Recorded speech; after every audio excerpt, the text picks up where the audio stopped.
It's Friday, July 14th, 2023, and this is the Washington Times front page. Thanks for joining us.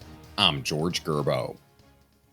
The Secret Service has ended its investigation into how cocaine ended up in the White House because it lacked forensic or video evidence identifying a suspect.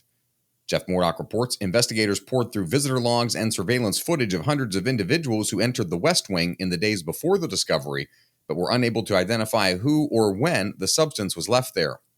Additionally, the agency said a fingerprint and DNA analysis conducted by the FBI yielded no results because there was insufficient DNA present for an investigative comparison. The Food and Drug Administration has approved the first over-the-counter birth control pill. Valerie Richardson reports the agency has allowed Perrigo's O-Pill to be sold over the counter, concluding that the benefits of expanded access outweigh the risks. The FBI said making O-Pill available without a medical visit may help reduce the number of unintended pregnancies and their potential negative impacts. The pill is expected to arrive in U.S. pharmacies, supermarkets, and online outlets in the first quarter of next year. Officials have publicly warned that key segments of the nation's ammunition arsenal are nearly depleted, sparking fear that the U.S. could find itself vulnerable if another unexpected conflict erupts. Ben Wolfgang reports the rare public warnings come against the backdrop of continued assistance to Ukraine in its war against Russia. U.S. stocks of high-mobility artillery rocket systems, Javelin anti-tank missiles, and other munitions were considered limited as far back as September of last year. Former President Trump took a swing at Iowa's Republican governor, and it may have backfired.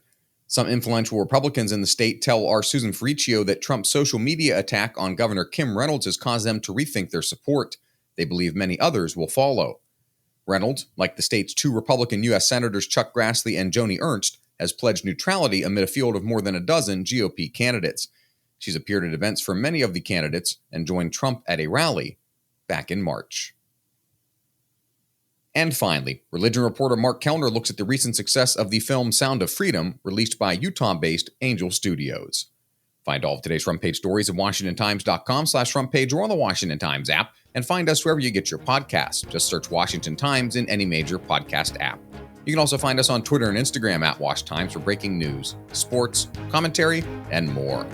Washington Times, I'm George Gerbo.